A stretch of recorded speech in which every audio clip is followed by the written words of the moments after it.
네, 그러면 이제 본격적으로 여러분들께 가장 중요한 정보인 입속세균 리모델링 프로토콜을 소개해 드리려고 하는데요. 일단 이 경진 대회가 주최하게 된 그런 취지를 보시면 더 취지에 부합한 사례를 제출하실수록 사실 심사에 좋은 평가를 받으실 가능성이 높잖아요. 그래서 이 취지를 한번 살펴봐 주시면 기존의 치료법, 저희가 뭐 치석 제거하고 치주 치료하고 위생관리 해드리는 그 치료법에 추가로 구강 내에 그런 근본적인 균총을 다시 좀 리모델링 하기 위한 그런 개념으로 이해해 주시면 될 것 같고요. 이제 유해균에 대해서 정량적으로 저희가 확인하고 또 좋은 유익균을 공급해서 나쁜 균은 좀 억제해주고 이런 밸런스가 맞을 수 있는 그런 프로세스를 저희가 또 중요하게 생각해서 알리고 조금 활성화, 보편화하기 위한 그런 목적으로 저희가 경진대회를 이제 진행한다고 봐주시면 될 것 같습니다. 네, 그래서 오레바이옴 임상센터에서 하고 있는 프로세스인데요. 굉장히 글자가 많아서 조금 복잡하게 느껴지실 수도 있지만 간단하게 보시면 결국은 아래쪽에 전 세균 검사, 저희가 진행하고 있던 치주 관리, 그리고 후 세균 검사 이렇게 관리의 전후로 얼만큼 그 유해균의 정량이 변했는지 지표를 조금 확인하는 그런 프로세스로 봐주시면 조금 간단하게 이해가 되실 것 같아요. 그래서 이제 치주 치료 전에 1차 검사를 하고요. 그리고 결과지는 이 연구소에서 직접 분석을 정량적으로 하기 때문에 2주의 소요 기간이 걸려요. 2주 뒤에 환자분께서 오셔서 결과를 받아보시고 이제 대상자마다 어떤 분은 치은염 사례, 어떤 분은 또 되게 중등도 치주염 사례, 이런 상황에 따라서 치주 관리의 횟수가 달라지잖아요. 그래서 그런 이제 대상자에 따른 관리를 적절하게 하고요. 그리고 치주 치료 마지막 날로부터 2주 뒤에 어느 정도 잇몸 상태가 안정화됐을 때 저희가 2차 세균 검사를 해서 얼만큼 관리 전후로 구강 유해균이 변화가 있는지 보는 그런 프로세스로 봐주시면 좋을 것 같습니다. 그래서 왼쪽에는 전문가 관리에 대한 그런 도표인데요. 또 오른쪽에 오랄바이옴 테라피의 항목을 보시면 이때 저희가 전문가 케어만 해드리는 게 아니라 집에서 직접 복용하시는 그런 홈케어도 같이 테라피의 항목으로 포함되어 있다고 보시면 될 것 같아요. 그래서 요 이제 도표를 좀 다양한 사진이라든지 세부 설명을 지금부터 해드리도록 하겠습니다. 일단은 왼쪽에 보시면 세균검사, 치주관리, 그리고 세균검사 이렇게 순서대로 항목이 있으니까요. 요 항목을 같이 봐주시면 좋을 것 같고요. 첫 번째로 이제 세균검사에 대해서 말씀을 드릴게요. 저도 학교 다닐 때 이런 이제 위장차현미경이라든지 뭐 탁색이라든지 이런 거 정말 많이 했고 지금 또 강의할 때도 많이 사용을 하고 있는데요.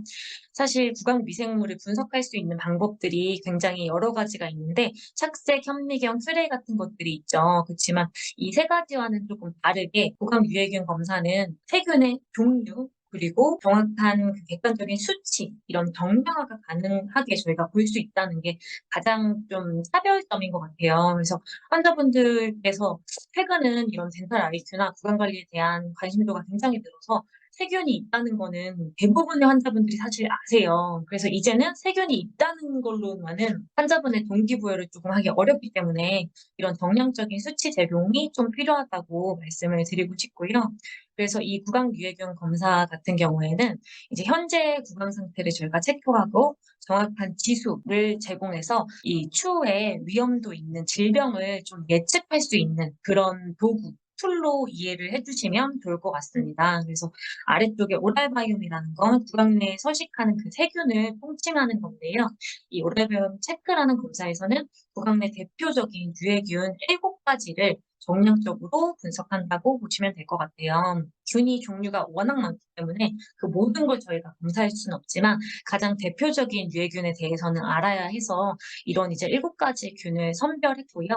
그 균들을 이제 검사할 수 있는 방법들을 하나하나 조금 자세히 설명을 해드릴게요. 여러분께서 이제 이 세균 검사를 할 수 있는 키트를 받아보실 건데요. 오른쪽에 이런 식으로 이제 준비물에 해당되는 그 항목들을 받아보실 수 있고요.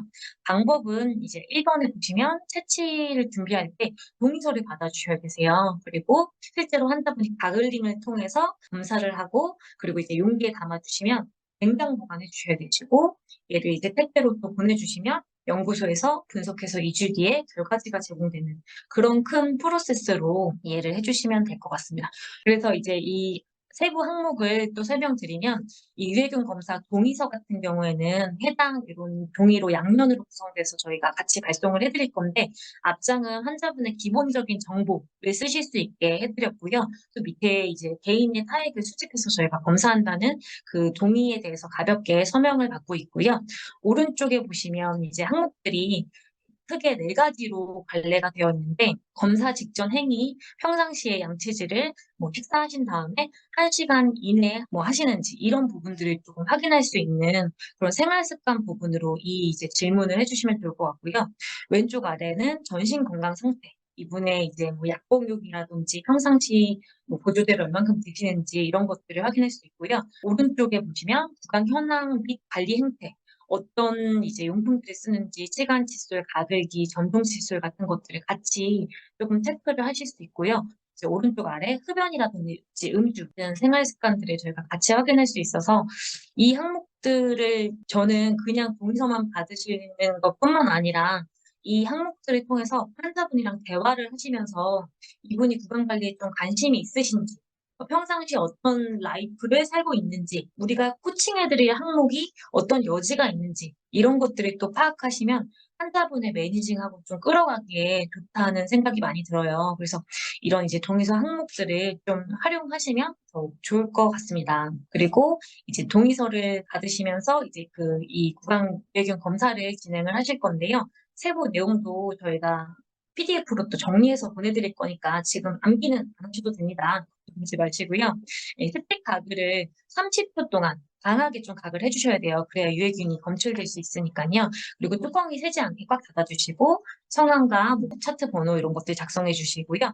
아래쪽에 보시면 검사에 영향을 미칠 수 있는 것들을 좀 일반화해야 그 수치가 좀 정확하게 나올 수 있기 때문에 2시간 이내 양치질, 음식 섭취, 가글, 헥사메딘 가글 같은 것들을 안 해주시는 게 좋고요. 일주일 이내 스케일링, 그리고 2주 이내 항생제를 드시면 또 기본의 그 균들이 제거될 수 있잖아요. 그래서 이런 항목들을 좀 문진하면서 검사를 해주시는 게 가장 또 중요한 점이고요. 검사 이후엔 오른쪽 아래에 이제 뭐 도착일 7일에서 10일 소요라고 돼 있지만 안정적으로 2주 뒤에 결과지 도착한다고 예약을 잡아주시면 조금 더 편안하게 환자분 매니징을 하실 수 있을 것 같습니다. 네, 그렇게 해서 이렇게 보내주시면 2주 뒤에 이런 결과지를 받아보실 수 있을 거예요. 그래서 선생님들 혹시 인바디 측정해 보신 분 계세요? 네, 요즘은 다 끄덕끄덕 해주셨어요. 저도 예, 제 몸 관리에 관심이 많아서 인바디 측정 많이 해봤는데 되게 많이 나오더라고요. 지방부터 시작해서 근력량부터 시작해서 수치가 되게 자세히 나오잖아요. 그런 항목 생각하시면 이해가 훨씬 편하실 것 같고요.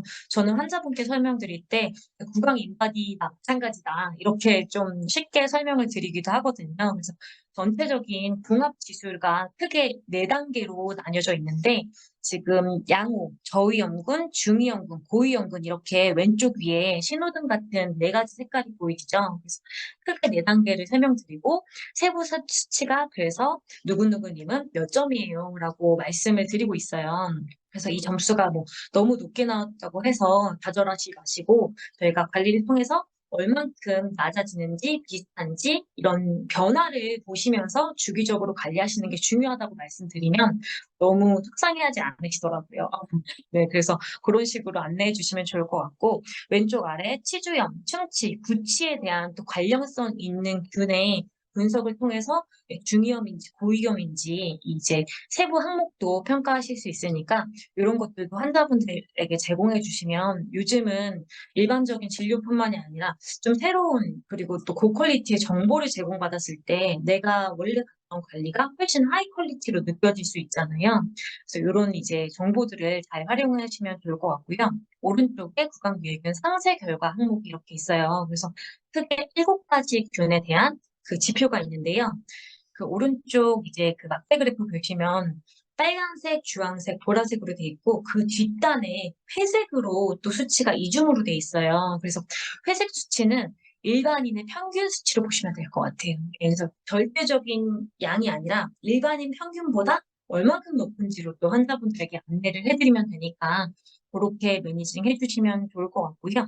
세부 수치는 이렇게 숫자로 지금 진지발리스 균이 많이 들어보셨을 거예요. 유명한 균인데 21만 2,816개로 이제 수치가 이렇게 나온 그런 이제 숫자들도 설명을 해주시면서 안내를 해드리면 좋을 것 같습니다. 그래서 해당 지금 이 결과지 같은 경우에는 아래 이제 스트랩토코커스 뮤탄스 저희가 알고 있는 충치 유발균이죠. 그래서 충치 유발은 일반인 그 수치와 비슷한데 사실 윗단에 그 레드 콤플렉스라고 하는 치주염에 관련된 그 빨간색 균들이 일반인 회색보다 다 높잖아요.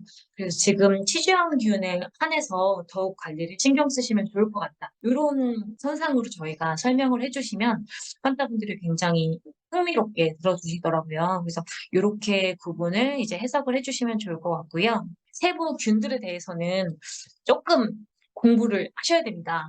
저도 여기 업무를 진행하면서 네, 구강 미생물학을 다시 꺼냈습니다.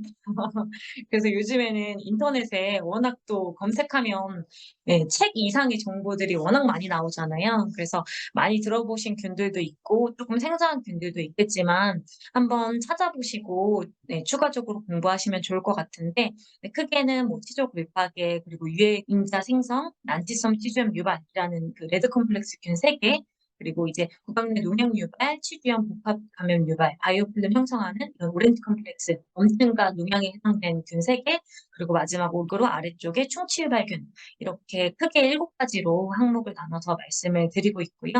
세부 이제 균들에 대한 그런 또 설명 같은 경우에는 예, 제가 찾은 뭐 정보들은 이렇게 좀 몇 가지가 있는데 여러분들 찾으시는 정보들은 또 훨씬 다양하게 나올 수 있다는 생각이 들어요. 그래서 이제 레드 콤플렉스에 대한 그런 뭐 기본적인 개념 어떻게 발견이 됐는지 그리고 또 이렇게 푸소박테리엄 같은 경우에는 잇몸 아래 치주 포켓에 더 많이 산대요. 그래서 이런 지식들도 치주낭이 또 깊은 환자분들께 그런 분들이 또 이런 푸소박테리엄 수치가 많이 나왔을 때는 정말 이렇게 적합하게 나왔네요. 그것도 저희가 말씀드릴 수 있는 근거가 되잖아요. 그래서 이런 균들의 특성, 어디에서 발견되는지, 어떤 질환일 때 많이 발견되는지를 조금 매칭해 보시고 이 환자의 상태랑 같이 연결지어 보시면 조금 재밌을 것 같습니다. 저는 재밌더라고요.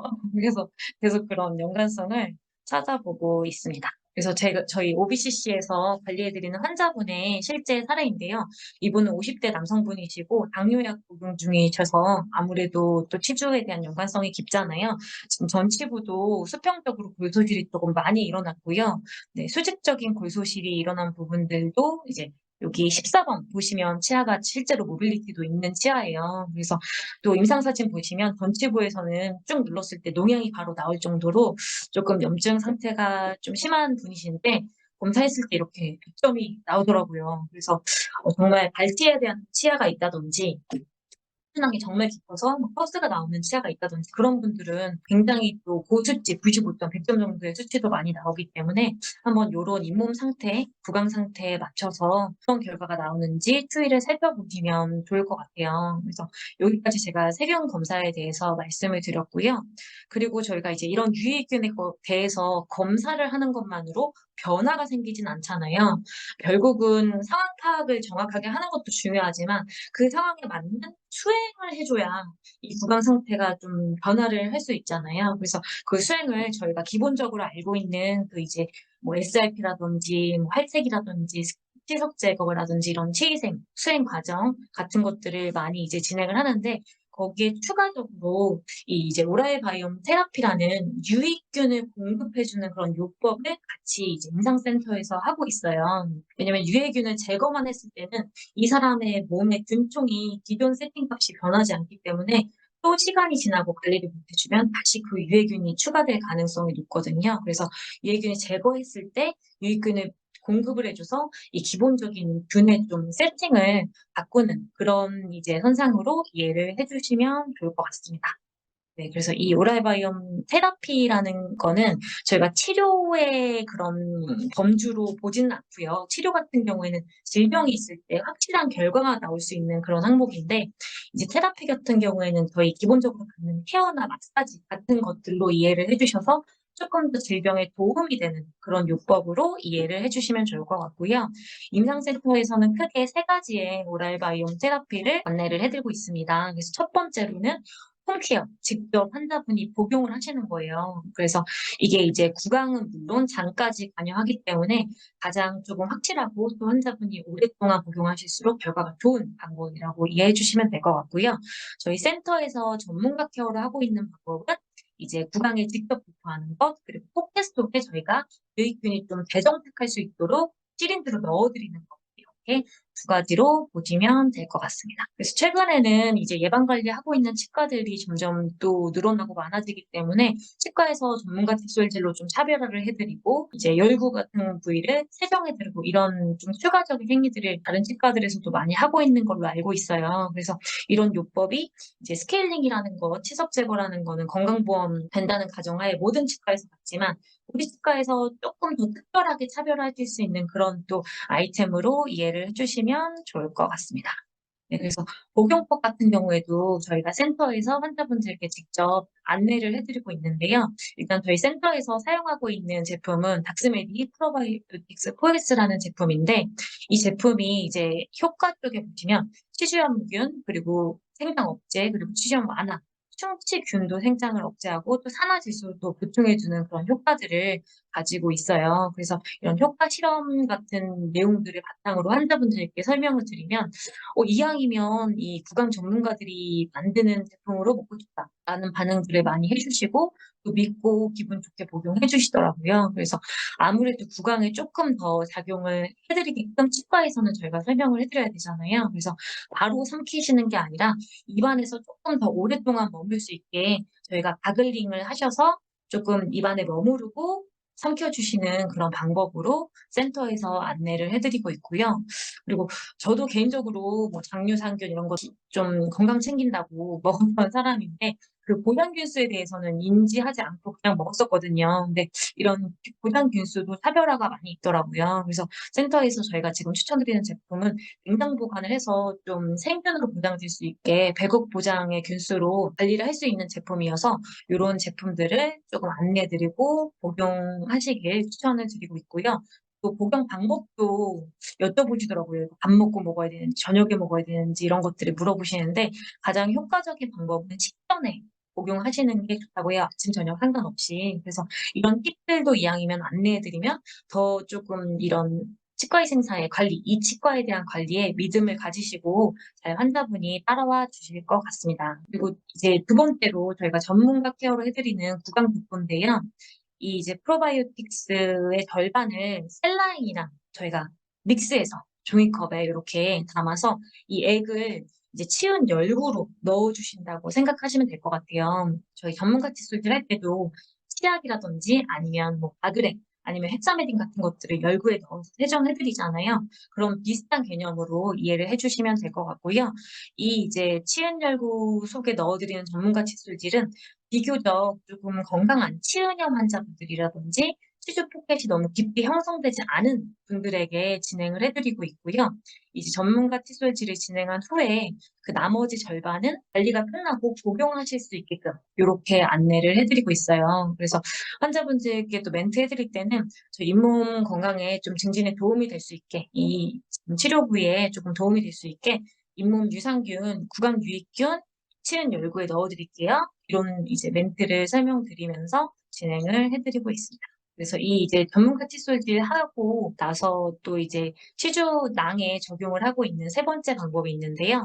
이런 경우에는 대상자분들이 조금 잇몸 염증이 심하고 치주염 단계에 있는 환자분들에게 이렇게 적용해 드린다고 보시면 될 것 같아요. 그래서 6mm 정도 이상, 6mm 이상의 치주 포켓에 저희가 적용을 하고요. 똑같이 이 이제 프로바이오틱스랑 셀라인을 믹스하는데 시린지 형태로 만들어서 이렇게 이제 치주낭 속으로 주입하고 있어요. 그래서 먼저 SRP를 꼭 하고요. 그 다음에 셀라인으로 세정을 한 뒤에 이 OBT라는 시린지로 저희가 명명을 했는데 치주 포켓 안에 세정을 해서 이 유해균이 조금 빠져나오고 유익균으로 재정착할 수 있는 그런 원리로 이제 진행을 하고 있다고 보시면 될 것 같아요. 그래서 이 티주당 유익균 재정착이라는 개념은 GPR이라고 해서 나중에 검색해 보시면 또 다양한 논문들이 나와 있는 그런 개념이기 때문에 이번 기회에 같이 공부해 보셔도 좋을 것 같습니다. 이렇게 적용했을 때 6주 뒤에 이런 식으로 잇몸이 많이 가라앉은 것들을 저희가 확인을 할 수 있었습니다. 그래서 임상센터에서 이런 이제 크게 세 가지의 오랄 바이옴 테라피를 같이 적용해서 유해균 검사 그리고 기존 SRP의 오랄 바이옴 테라피 이렇게 같이 저희가 진행하는 프로세스로 봐주시면 될 것 같아요. 그리고 나서 관리가 끝나고 나면 저희가 2차 검사를 해봐야겠죠. 이때 환자분과 제가 둘 다 두근두근 하는 그런 날인데요. 왜냐면 이제까지 관리했는데 좋아져야 되는데 저도 그런 생각이 많이 들어서 그 2차 검사를 예약을 잡는 날 있잖아요. 그 치주 관리 마지막 날 환자분께 저희 다음번에 오실 때는 검사니까 2차 검사니까 관리 열심히 하고 오셔서 저희 좋은 수치 얻어요. 이렇게 제가 말씀을 드리거든요. 왜냐면 또 평상시 환자분이 닦고 오시는 것도 굉장히 영향을 많이 미치기 때문에 그런 또 매니징을 같이 하시면 좋을 것 같고요. 이 이제 해당 환자분도 저희 OPCC에서 관리해드리는 환자분인데 70대 여성 환자분이셔요. 그리고 똑같이 당뇨가 있으셔서 조금 티슈 질환이 같이 좀 안 좋은 상태시고 전반적인 수평골 소실이 이제 있다고 보시면 될 것 같고요. 위상사진에서 이 구치부 설측면에 봤을 때 안쪽으로 굉장히 염증도 많이 있고 세균막도 그대로 남아있는 게 보이시죠? 그래서 이런 부위들이 있어서 그런지 또 93점으로 고득점 하셨더라고요. 네. 그리고 이제 위쪽에 보시면 세균 검사 후에 저희가 4번 정도의 치근할 때 그리고 소파까지 해당 환자분은 들어간 사례이시고요. 프로바이오틱스 같은 경우에는 저희가 테라피도 오실 때마다 해드리고 직접 2달 정도 홈케어로 복용도 같이 해주셨어요. 그래서 관리 4번 후에는 이렇게 78점으로 굉장히 좀 많은 수치의 감소가 일어났고요. 환자분도 또 굉장히 노력도 많이 해주셨고 저희도 많이 또 열심히 해드렸고 그래서 한 20점, 거의 20점 정도의 감소가 일어났지 않나 싶습니다. 그리고 오른쪽에 보시면 2차 검사 결과지에 이런 이제 세부 수치에 대해서도 확인을 해보실 수가 있는데요. 크게 저희 이제 진지발리스 뭐 아니면 트레포네마 덴티콜라 그리고 테너렐라 포시시아 그리고 푸소박테리움 이런 4가지 종류의 유해균들이 엄청나게 많이 줄으셨더라고요. 그래서 이게 이제 그래프로 보셔도 환자분들과 같이 이런 그래프를 확인해 보시면 또 환자분들께서 이렇게 많이 줄었다고 라고 반응을 또 해주시고요.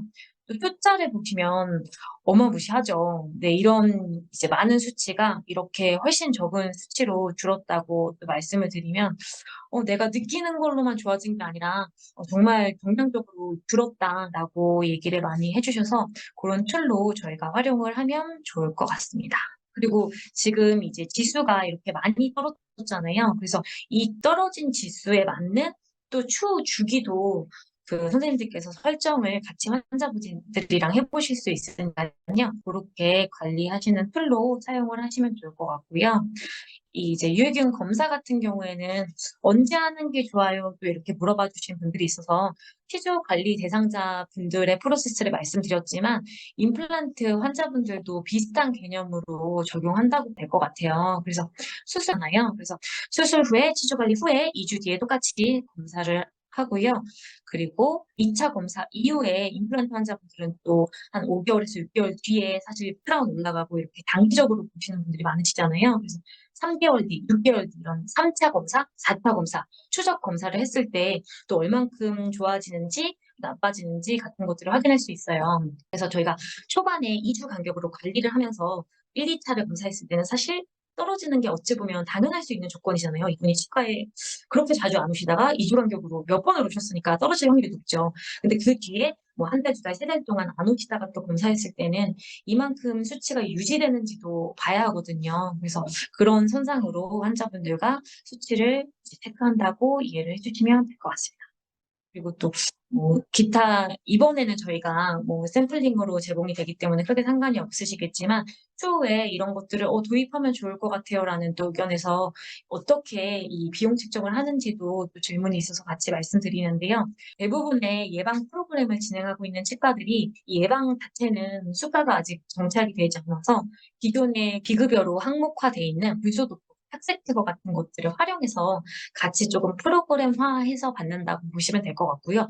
보험 비용 같은 경우에는 저희가 건강보험 본인 부담금 받아야 되잖아요. 그래서 이거는 그때그때 똑같이 동일하게 받아주신다고 이해를 해주시면 될 것 같습니다. 지금 참조 영상 같은 경우에는 저희가 요거는 유튜브 링크로 보내드리면 될 것 같아요. 지금 같이 보시기에는 시간이 조금 촉박할 것 같고, 네, 여기까지 어느 정도 좀 이해가 되셨을까요? 네, 이 세균검사라는 게 아직 많이 퍼져 있는 게 아니어서 어떻게 하면 좀 이해를 잘 하실 수 있을까? 저도 오늘 이 교육을 준비하면서 되게 많은 노력을 했는데요. 네, 잘 이해가 되셨으면 좋겠고요. 이제 이 경진대회에 대한 그 심사와 관련된 그런 이제 공지사항으로 봐주시면 될 것 같아요. 이 프로토콜도 다 이제 자료로 같이 보내드릴 건데, 이 치주 항목, 기타 항목 굉장히 좀 어렵게 표가 다양하게 돼 있지만, 큰 구조는 같다고 보시면 될 것 같아요. 1차 검사, 그리고 무언가 치료, 처치, 위생관리, 무언가 뭐 복용 같은 행위를 하고 그 뒤에 어떻게 변화했는지 후검사 이런 큰 골조는 똑같으니까요. 이 기본 프로토콜을 이제 반영해서 다양한 그런 증례들을 도전해 보시면 좋을 것 같고요. 이 이제 프로바이오틱스에 대한 효과적인 부분은 이 이제 파란색 글씨에 보이는 이런 효과들이 중점으로 어떤 변화가 있는지를 찾으시면 더 좋을 것 같아요. 그래서 아래쪽에 이제 그 환자분들마다 스토리가 있잖아요. 이분은 어떤 뭐 세균막이 되게 뭐 줄어든 사례, 이분은 치주 관리가 좋아진 사례, 뭐 이분은 전반적인 참여도가 높아진 사례, 그런 스토리들이 있을 수 있기 때문에 아래쪽에 이런 스토리에 예시들을 보시면서 나는 어떤 조금 스토리로 이왕이면 이 임상 증례를 한번 제출해 볼까? 라는 그런 아이디어들을 한번 염두를 해보시면 좋을 것 같고요. 다음에 요 이제 그 경진대 참조사항으로는요. 첫 번째는 이제 앞전에 말씀드린 취지에 얼만큼 부합하는 사례인지가 중요하다고 보시면 될 것 같고요. 두 번째로 대상자 같은 경우에는 꼭 치주 질환이 아니어도 충치나 또는 뭐 교정 장치를 붙이신 분들도 이런 경우에 좀 특별한 사례로 스토리를 풀어볼 수 있으니까 이런 대상자들도 같이 봐주시면 좋을 것 같고요. 기타 참조 사항으로는 저희가 이제 입속세균을 관리한다는 큰 이런 취지에 부합해서 이 구강장 유산균 같은 경우에는 100억 이상 좀 보장 균수가 있는 제품으로 이왕이면 사용해 주시는 게 좋고 또 화학 성분이 너무 들어가지 않는 그런 제품으로 적용을 했다는 그런 스토리로 진행을 해주시면 좋을 것 같고요. 저희가 이제 이런 포스터도 같이 보내드릴 거니까요. 잇몸을 닦아야 되고 이런 천연 성분을 써야 되고 이런 알코올이 없는 그런 가글액으로 추천드려야 되는 그런 제품 사항들이 있어요. 그래서 이런 이제 포스터에 조금 부합하는 그런 스토리로 작성을 해주시면 더 좋을 것 같습니다. 그리고 이제 경진대회가 진행되는 그 일정 사항인데요. 사례 제출 기한은 10월 6일까지예요. 그래서 이 이제 프로바이오틱스 또 복용하는 날짜, 환자분 그 예약이 조금 딜레이 되는 날짜 이런 거 계산하셨을 때는 어느 정도 시작하면 좋겠다 이런 염두를 하시면 좋을 것 같고요. 시상자 발표일 그리고 사례 발표일 같은 것들 참조해 주셔서 또 수상이 되셨을 경우에는 저희가 발표도 같이 오셔서 또 진행을 할 수 있으니까 날짜도 비워주시면 좋을 것 같습니다. 그리고 이 이제 제출 사례의 필수 조건은 환자분의 그 임상 사진이라든지 구강 정보 같은 것들이 담겨 있어야 되니까요. 해당 내용도 읽어봐 주시고 가장 중요한 심사 기준이겠죠. 네. 심사 기준 같은 경우에는 임상 파트의 항목으로 크게 세 가지가 있어요. 얼만큼 좀 다양한 검사들을 추가적으로 넣었는지, 조금 독창적으로 접근했는지, 그리고 이 검사가 얼만큼 적절했는지, 그리고 전후로 얼만큼 이 임상적인 그런 성과가 있었는지에 대한 항목이고요. 그 다음에 환자 관리 파트에 대해서는 이 환자분의 대상자 선별이 적절했는지, 이 환자분과 매니징이 얼만큼 잘 되고, 어떤 피드백이 있었고, 뭐 또 어떤 질문 때문에 내가 당황했지만 어떻게 극복했다. 이런 것도 되게 재밌을 것 같고요. 전체적인 환자 그 매니징을 어떤 프로세스로 몇 회차로 구성했다.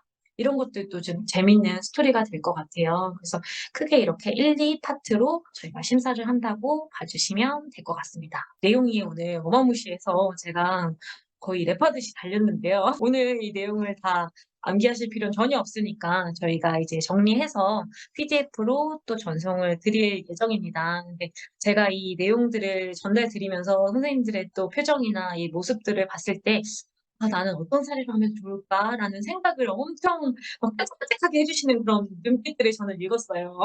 그래서 굉장히 다양하게 재밌게 또 치과의생사의 주도하에 네, 좋은 사례들이 탄생되지 않을까 싶습니다. 네, 저희 이제 온라인 교육이 끝나고 나서는요, 이제 이 세균검사 키트를 받아보실 주소지, 연락처, 그리고 교육 자료를 받아보실 이메일 주소를 아래 문자로 보내주세요. 그래야 저희가 자료와 키트를 보내드릴 수 있고요.